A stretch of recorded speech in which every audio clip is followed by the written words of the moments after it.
After regaining his health, husband planned to marry wife's best friend, but karma struck back. After I nursed my husband back to health, he decided to betray me in the cruelest way possible, with my best friend. Stick with me while I share my story, and if it touches you, don't forget to support our channel by hitting that subscribe button, dropping a like, and sharing it with the people you care about. My name is Emily, and for most of my marriage I believed I had chosen the right man. Michael wasn't perfect, but he had always been kind and dependable. We had been together long enough that I thought we knew each other's hearts completely. My best friend Rachel had also been in my life for years. We grew up together, laughed together, and I trusted her as much as I trusted my own family. Between the two of them, I felt like my life was steady and full. That changed the day Michael fell sick. His illness came fast and heavy. One week he was working full-time, the next he couldn't get out of bed. Doctors warned me it would take months before he had any real strength again. It wasn't a small challenge, it was life-changing. From that moment forward, every choice I made revolved around his care. I stopped taking extra projects at work, then eventually gave up my job entirely because he couldn't be left alone. I managed the bills, the cooking, the medicine, and the endless nights when he couldn't sleep because of the pain. It wasn't just exhausting, it drained every part of me. My savings account, the one I had built for years, slowly vanished under hospital fees, prescriptions, and house expenses. I learned how to stretch meals, how to call insurance companies again and again, how to smile at Michael even when I wanted to collapse on the floor from worry. There were nights I sat by his bed listening to him breathe, terrified that it might stop. But through all of it, I told myself love was worth every sacrifice. This was my husband, the man I promised to care for in sickness and in health. Rachel showed up often during that time. She would come by with groceries or sit with Michael, so I could take a shower or step outside for a moment. At first, her presence was a relief. I thought it was proof of how strong our friendship really was. She would sit next to his bed, cracking small jokes to keep his spirits up, and I felt grateful she cared enough to help us both. I leaned on her more than once, telling her how scared I was, how tired. She promised me everything would be okay, that Michael was lucky to have me. For months, my entire world shrank into those two roles, caregiver to my husband and grateful friend to Rachel. I didn't notice the cracks forming beneath the surface. All I could see was the man I loved, fighting his way back from weakness, and the friend who stood by me while I held our lives together with both hands. I thought once Michael got better, things would finally go back to normal. But I was wrong. When Michael's condition dragged on, I had no choice but to push myself harder. Bills didn't stop just because he was sick, and hospital costs seemed to grow each week. I took on every extra shift I could get. Some days I worked from sunrise until long past dark, then came home only to tend to him through the night. Sleep became a luxury I couldn't afford. My body felt heavy, but I kept moving because stopping wasn't an option. The money I had saved for years disappeared almost overnight. At first, I told myself it was temporary, but soon my account was nearly empty. I sold things I didn't think I'd ever part with: furniture, jewelry, even my grandmother's piano, just to cover another month of medication. Every dollar went into Michael's care. I didn't complain. I believed that once he recovered, we would both look back and be proud of how we had survived this storm together. Rachel continued showing up. She'd arrive with takeout on nights I came home too tired to cook or sit in the living room while I dashed off to work. At first, I thought her kindness was a blessing. But over time, I started to notice little things that unsettled me. She laughed at Michael's jokes more than she used to. He smiled at her in a way I couldn't quite explain. Once, when I came back earlier than expected, I found them sitting close together on the couch, their voices dropping the second I entered. I tried to shake it off. I told myself it was my exhaustion playing tricks on me. Rachel was my best friend. Michael was my husband. They were two people I trusted the most. Why would I ever question them? Still, the uneasiness sat in the back of my mind. I forced it away by reminding myself of what really mattered: getting Michael back to full strength. The more I poured into him, the more I dreamed of the future we'd have when he was healthy again. I imagined the trips we had postponed, the dinners we would share without the weight of sickness hanging over us. I thought about quiet evenings where we could simply enjoy each other, grateful we had survived. I convinced myself that all the sacrifices, every sleepless night, every empty bank account, every ache in my back from working too much, would be worth it. Even as small doubts whispered at me, I clung to the belief that our marriage would grow stronger from this trial. I loved Michael too deeply to think otherwise. I didn't see myself as a victim. I saw myself as a wife doing what love demanded, a friend leaning on another friend. My hope was simple. Once this was behind us, life would return to the way it was before, only deeper and better. I couldn't have imagined that all my sacrifices would be repaid with something far different from love. Michael slowly began to get his strength back. At first, I was relieved. Watching him sit up without struggling or walk across the room without losing his breath felt like small miracle. I expected gratitude, maybe even affection, for everything we had been through. Instead, what I saw was distance.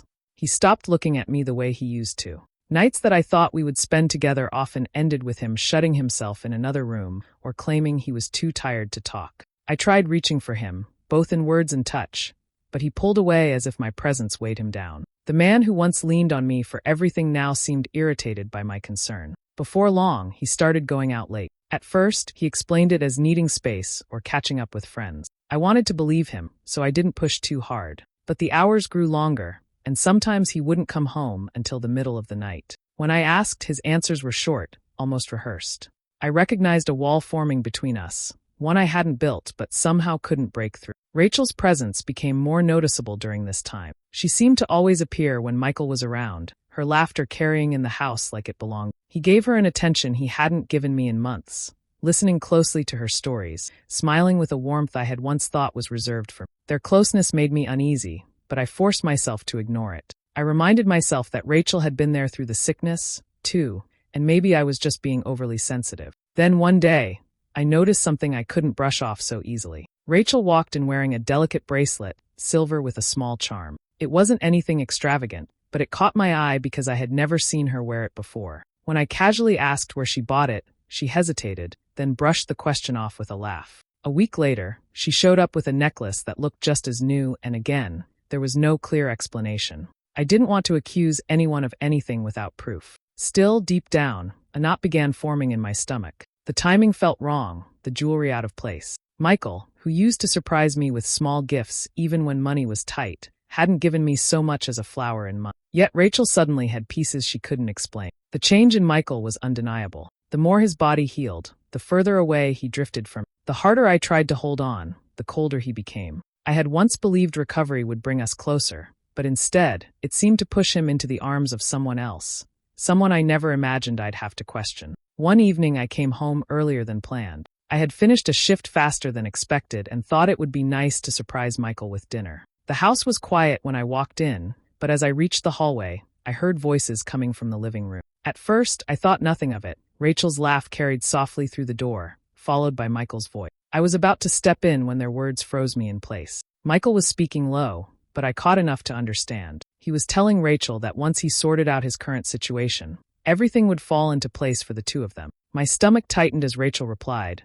her tone filled with excitement. She said she couldn't wait for their future together, and joked about how they should start planning. I stood there, hidden by the corner, unable to move. My hands trembled as I tried to make sense of what I was hearing. My husband, the man whose life I had held together for months, was speaking about marrying my best friend. And Rachel, the person I trusted with my secrets and leaned on in my darkest nights, was dreaming about a life with him as if I didn't exist. For a moment I couldn't breathe. My chest felt heavy, my legs weak, and I thought I might collapse right there in the hallway. I pressed a hand against the wall to steady myself, fighting the urge to walk in and scream at them both. But something stopped me. If I confronted them without proof, they could deny it, twist the truth, and leave me looking like the jealous wife who imagined things. So instead, I backed away quietly, careful not to make a sound. My heart was pounding so hard it echoed in my ears. I left the house without them even realizing I had been there. I drove aimlessly, tears blurring the road, my mind replaying every sacrifice I had made. The long nights at work, the drained savings, the endless care I gave, all of it had been for Michael's sake. And yet, while I had been fighting to hold us together, he had been planning a life with someone else.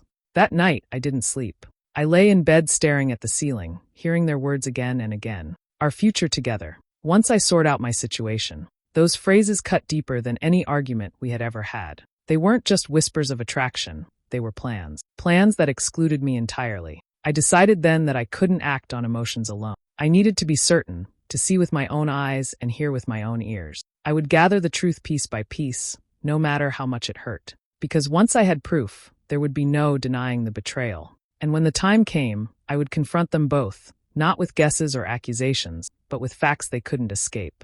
After hearing them talk about a future together, I began noticing things I had ignored before. Michael was always on the phone, speaking in a low voice, pausing whenever I entered the room. He would quickly end the call or change the subject, pretending it was work or a friend. His explanations sounded empty, but he gave them with such confidence that I kept silent. Rachel also began acting differently around me. She used to greet me warmly, ask about my day, and sit with me for long talks. Now she grew stiff when I appeared. Sometimes I'd walk into a room and find her whispering with Michael, both of them pulling apart as if nothing had happened. Her eyes wouldn't meet mine, and her excuses for leaving always came too quickly, too rehearsed.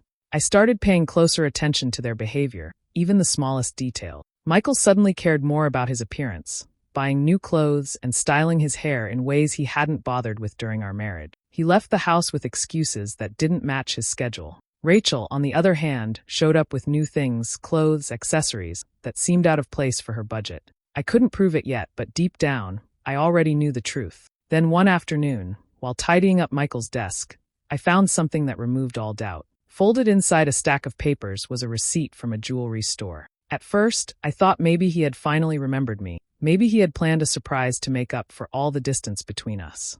My heart pounded as I read the detail. It wasn't just a piece of jewelry, it was a diamond ring. But the description shattered whatever hope I had left. The receipt showed a size that wasn't mine. I stood there holding the paper, my hands shaking so hard the edges crumpled. There was no way to twist what I was seeing. The ring wasn't meant for me. It was for Rachel. Suddenly, her new jewelry, her sudden glow, all of it made sense. He wasn't just planning to leave me, he was planning to replace me. I put the receipt back exactly where I found it. My heart was breaking, but my mind was sharpening. Every sacrifice I had made, every hour of work, every penny I had poured into his recovery, it had all been building a future for him and her. He had taken my devotion and turned it into his freedom, giving himself the chance to start over with the one person I never thought would betray me. That night, lying in bed beside him, I kept my eyes open and silent. He slept peacefully while my whole world collapsed next to him. But beneath the grief, something else was forming inside me. I wasn't going to cry and beg. I wasn't going to let them destroy me in secret. I would find the strength to gather everything I needed, and when the time came, neither of them would see it coming. I waited until the truth became too heavy to carry. One evening, when Michael came home later than usual, I decided I couldn't stay quiet any longer. I stood in the kitchen, the receipt for the ring burned into my mind, their whispered plans echoing in my ears. My hands were steady, though my chest felt like it was breaking apart. When he walked in, I didn't ease into the subject. I asked him straight out if he was planning a life with Rachel. For a moment, he looked startled, but only for a moment. His expression quickly hardened, his face calm in a way that told me he wasn't shocked I knew, only annoyed that it had come out sooner than he planned. He didn't try to deny it. He didn't even bother lying. He said, flatly, that he didn't love me anymore. The words landed like knives, sharp and deliberate. He went on, almost casual in tone, saying Rachel understood him better, that she made him feel alive in a way I no longer did. He spoke as if I hadn't been the one who had held him up when he couldn't walk, as if all my sacrifices were meaningless. There was no hesitation, no guilt in his voice, only a cold certainty that I no longer mattered. Rachel arrived not long after, as if she knew this was the night everything would be out in the open. She didn't come in with shame or an apology. She stood there beside him, her arms folded, her smile small but smug. When I turned to her, hoping for at least a flicker of regret, she gave me none. Instead, she told me I should move on, that life was short and people couldn't force themselves to stay in unhappy marriages. Her words carried no softness, only dismissal, as if my role in both their lives had already been erased. I listened to them, both of them, and felt the ground disappear under my feet. The man I loved had betrayed me. The friend I trusted most had stolen what wasn't hers to take. Together, they spoke of their feelings as if I weren't standing in the same room, as if I had already been replaced. But I didn't cry in front of them. I didn't scream or beg for answers. I stood there, my face calm, my voice steady, hiding the storm tearing through me. I nodded once, letting them believe I was too broken to fight back, too crushed to resist. Inside, though, I knew silence was my only weapon in that moment. They thought they had destroyed me, but what they didn't realize was that I was already beginning to see another path. That night marked the end of my marriage and my friendship, but it was also the moment I decided I would not let their betrayal define my future. They had taken everything from me, or so they thought. What they didn't know was that I still had more power than they imagined. After that night, I stopped expecting love or loyalty from either of them. They had shown me exactly who they were, and I had no intention of wasting another word or tear. Outwardly, I stayed calm. I carried on as though I had accepted their choices, but inside, I began preparing for what would come next. If they thought I would simply step aside, they were wrong. The first step I took was contacting a lawyer. I laid out everything I had done during Michael's illness, how I left my job to care for him, how my savings paid for his treatment, how I had worked until exhaustion just to keep us afloat. Every receipt, every hospital bill, every document was proof of what I had sacrificed. My lawyer listened carefully, nodding as I explained. For the first time in months, I felt like I had someone on my side. As we went through the paperwork, something surprising came to light. During the height of his sickness, when Michael was too weak to manage finances, he had transferred certain assets into my name for safekeeping. At the time, it had seemed like a practical move. Neither of us thought much about it, but now, it gave me leverage he hadn't considered. The house, the car, even part of his savings were under my control, not his. Quietly, I began gathering everything I needed. I didn't lash out at him or Rachel. Instead, I let them believe I was powerless, that I was too broken to fight. Behind closed doors, I copied documents, organized records, and prepared for the day the truth would be laid bare in a courtroom. Every evening, as Michael spent his time on the phone or slipped out to meet Rachel, I worked in silence. My heart still ached, but with each step, I felt my strength returning. I reminded myself that revenge didn't need to be loud or dramatic. It only needed to be thorough. They had betrayed me in secret, and now I would use the same quiet patience to undo their plan. I thought back to all those months when I had carried him, both physically and financially. He had no problem letting me shoulder the weight of his life when he was weak. Now he wanted to discard me as if none of it mattered. But the truth was written in every transfer, every signature, every choice he had made while I stood by him. He had unknowingly handed me the very tools I needed to protect myself. The betrayal still cut deep, but I no longer felt helpless. I had a plan, one that would not only secure my future, but also show them both that I was not the fragile woman they believed me to be. They had underestimated me, and soon, they would realize just how costly that mistake would become. When the divorce process began, I walked into the courtroom with everything carefully prepared. My lawyer presented the evidence of my sacrifices, documents showing how my earnings and savings had kept Michael alive, records of hospital bills in my name, proof of the assets transferred over when he was too sick to manage them himself.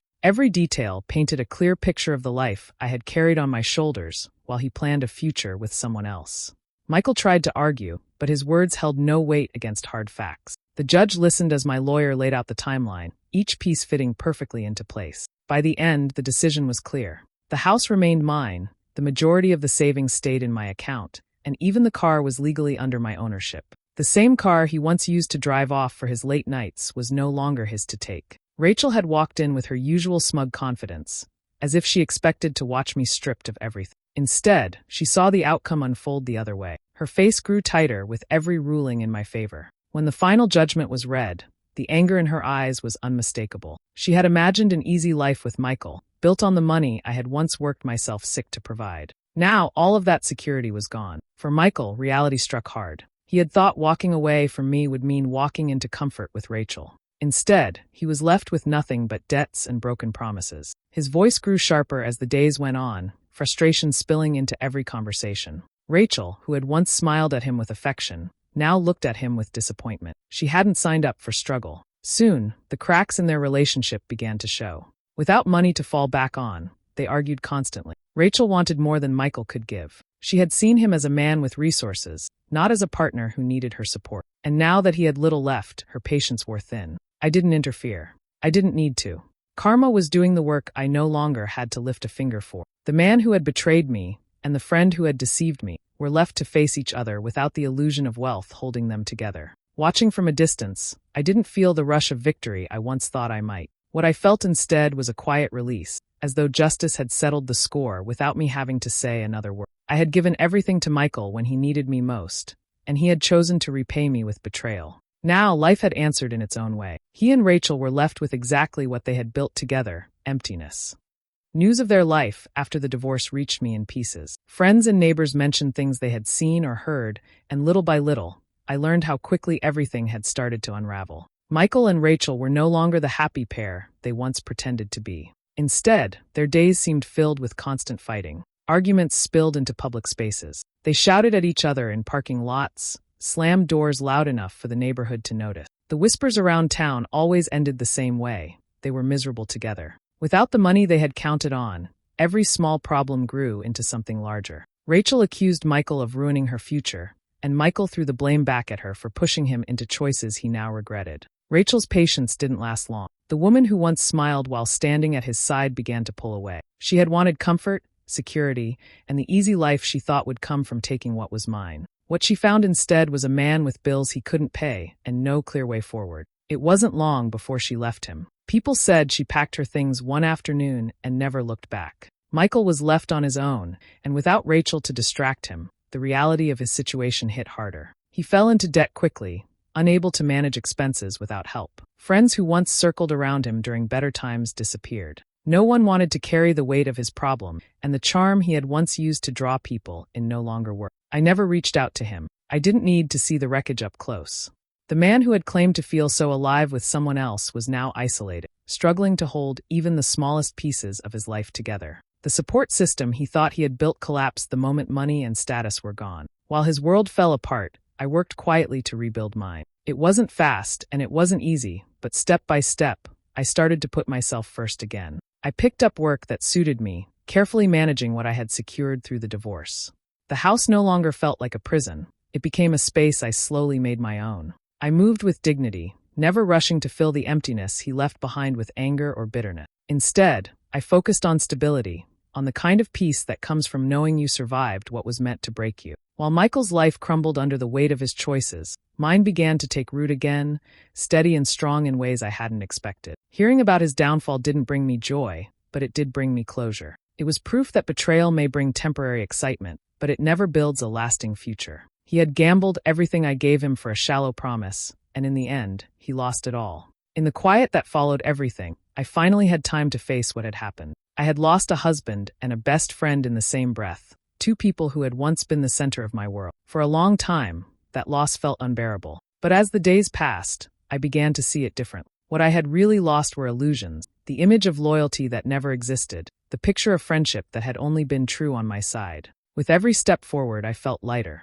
I no longer woke up waiting for someone else's approval or fearing the next betrayal. My home became my own space, not a reminder of broken promises, but a symbol of survival. I started new routines, small but meaningful, like cooking dinner just for myself or sitting on the porch at sunset without worrying about who wasn't coming home. The pain didn't disappear overnight, but it no longer ruled me. Instead, I found strength in knowing I had endured something that might have destroyed someone else. I had walked through heartbreak, betrayal, and loss, yet here I was, still standing, still breathing, still capable of building a life worth living. I thought often about Michael and Rachel, not with longing but with clarity. Their actions said more about them than they ever could about me. Their betrayal wasn't a reflection of my worth. It was a reflection of their choices, their selfishness, their inability to value the very love and loyalty they had been given. They defined themselves the moment they turned on me, and that definition would follow them long after I stopped caring. I refused to let their actions shape the rest of my life.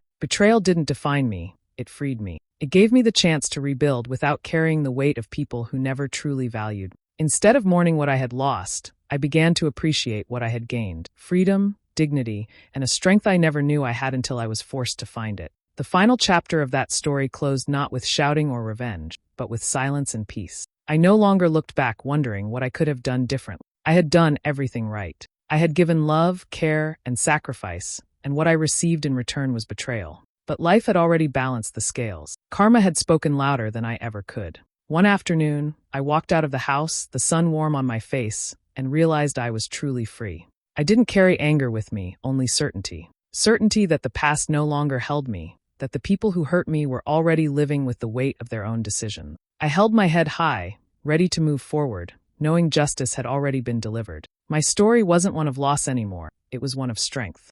Hi besties, thank you so much for watching to the end. Please remember to like, comment and subscribe.